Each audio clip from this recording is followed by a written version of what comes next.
पिंपरी चिंचवडमध्ये ही भाजप आणि एकनाथ शिंदेच्या शिवसेनेची युती अखेर तुटलेली आहे. आपण किती जागा मागितल्या होत्या आणि कितपर्यंत आपण नमतं घेतलेलं होतं या युतीसाठी? खरं तर खूप नमतं तुम्ही घेतलेलं दिसतंय. 29 जागांवरून थेट 10 जागेवरती तुम्ही आला.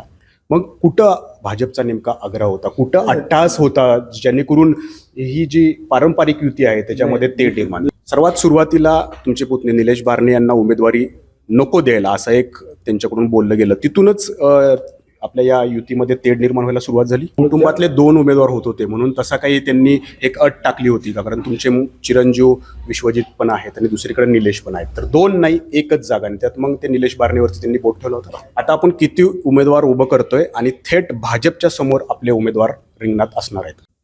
पिंपरी चिंचवडमध्ये ही भाजप आणि एकनाथ शिंदेच्या शिवसेनेची युती अखेर तुटलेली आहे आणि शिंदे गटाचे खासदार श्रीरंग बारणे यांनी सोबळाचा नारा दिलाय.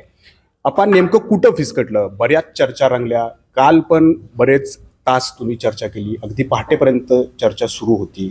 2 तासापूर्वीपर्यंत तुम्ही म्हणत होते. आता काही वेळ शिल्लक राहिला अर्ज भरायला आणि तुम्हाला युती तुटल्याचा एक घोषणा करावी लागते. भारतीय जनता पक्ष शिवसेना यांची या पिंपरी चिंचवड महापालिकेच्या निवडणुकीच्या संदर्भामध्ये युती व्हावी म्हणून मी स्वतःच पुढाकार घेतला होता. आणि भारतीय जनता पक्ष शिवसेनेच्या युतीच्या बाबतीमध्ये अनेक वेळा बैठका देखील झाल्या. गेले 15 दिवस या संदर्भामध्ये बैठका चालत होत्या. लोकसभेचं अधिवेशन असताना देखील मी अधिवेशन सोडून एक दिवस येऊन ती बैठक केली होती. आम्हाला पूर्णपणे वाटत होतं, आमच्या नेत्यांचा देखील माननीय शिंदेसाहेबांचा देखील तसा आदेश होता की आपण भारतीय जनता पक्षाबरोबर या निवडणुकीच्या माध्यमातून युतीमध्ये जावं. परंतु काही कार्यकर्त्याला न्याय देण्याच्या संदर्भामध्ये त्यांना देखील शक्य नसेल झालं आणि म्हणून कदाचित या संदर्भामध्ये तो निर्णायक भूमिका झाली नाही. या अगोदर नगर परिषदेच्या निवडणुका होत असताना भारतीय जनता पक्ष शिवसेना काही ठिकाणी वेगळे लढलेले आहेत. त्यामुळं कार्यकर्त्यांना न्याय देण्याची भूमिका बरोबर घेऊन आज अंतिम उमेदवारी भरण्याच्या 2 तास अगोदर या युतीच्या बाबतीमध्ये हा निर्णय शेवट कार्यकर्त्यांच्या आग्रहाखातर घ्यावा लागला. आपण किती जागा मागितल्या होत्या आणि कितपर्यंत आपण नमतं घेतलेलं होतं या युतीसाठी? युतीच्या बाबतीमध्ये आम्ही सुरुवातीला 29 जागेची मागणी केली होती आणि आमच्या प्राथमिक पहिल्या बैठकीमध्ये 16वरती एकमत झालं होतं. त्यानंतर त्यांनी 13 जागेवरती आणि कालच्या शेवटच्या बैठकीमध्ये 12 जागेवरती, त्यातल्या 12 जागेमधले 2 जागा या अगोदरच प्रचाराला प्रभाग 14मध्ये उभाटातून प्रवेश घेऊन त्या प्रचाराला लागलेल्या महिला भगिनी आहेत. आणि मी त्यांना सांगितलं की जे प्रचार करतात प्रचाराला लागले आहेत त्यांच्या सीट काढून मला देणं योग्य होणार नाही. आणि म्हणून मी म्हणलो की मी 10 जागेवरती देखील लढायला तयार आहे. आणि या दृष्टिकोनातून ही सगळी प्रक्रिया होत असताना वरिष्ठ नेत्यांशी बोलणी होत होती, सगळ्या गोष्टी होत होत्या. परंतु त्यांनाही काही कार्यकर्त्यांना ॲडजस्ट करायचं होतं आणि त्यांची देखील मागणी होती. त्या संदर्भामध्ये युतीला सामोरं जात असताना नाही झाली युती. खरं तर खूप नमतं तुम्ही घेतलेलं दिसतंय. 29 जागांवरून थेट 10 जागेवरती तुम्ही आला. मग कुठं भाजपचा नेमका आग्रह होता, कुठं अट्टहास होता, जेणेकरून ही जी पारंपरिक युती आहे त्याच्यामध्ये तेढ निर्माण? मी तुम्हाला सांगतो, भारतीय जनता पक्ष शिवसेना पारंपरिक युती आहे. केंद्रामध्ये, राज्यामध्ये, निवडणुकीमध्ये स्थानिक पातळीवरती बऱ्याचशा वेळामध्ये स्थानिक कार्यकर्त्याला न्याय मिळावा या दृष्टिकोनातून आग्रह केला जातो. तो त्यांचाही आग्रह होता, माझाही आग्रह होता. आणि त्या दृष्टिकोनातून आमचा ताणतणाव असा काही झालेला नाही. समोपचारानं बोलणी आमची फिसकडली, मग तो निर्णय शिवसेना पक्षाच्या वतीने घेण्यात आला. सर्वात सुरुवातीला तुमचे पुतणे निलेश बारणे यांना उमेदवारी नको द्यायला असं एक त्यांच्याकडून बोललं गेलं. तिथूनच आपल्या या युतीमध्ये तेढ निर्माण व्हायला सुरुवात झाली.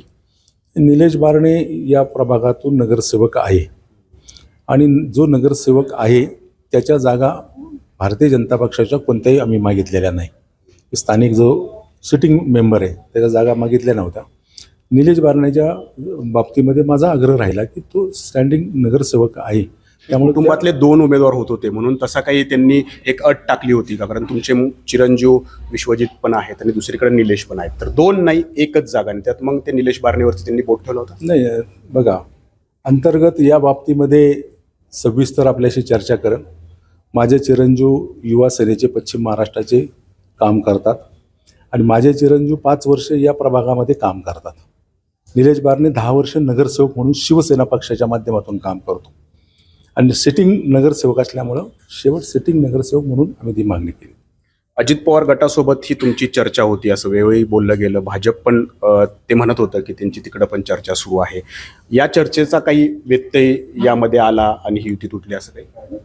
राष्ट्रवादी काँग्रेस पक्षाच्या स्थानिक नेत्यांनी माझ्याशी संपर्क साधला होता, परंतु भारतीय जनता पक्ष शिवसेना ही पारंपरिक युती राहावी या दृष्टिकोनातून शिवसेना पक्षाचे आमचे मुख्य नेते आदरणीय एकनाथजी शिंदेसाहेब यांनी सूचना दिल्या होत्या.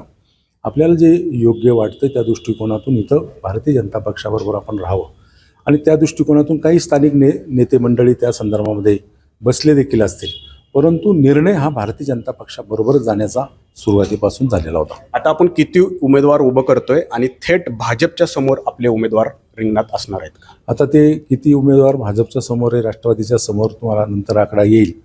आता मी या संदर्भामध्ये अधिक सांगणार नाही, कारण हा सगळा खेळ 2 तासाचा झाला.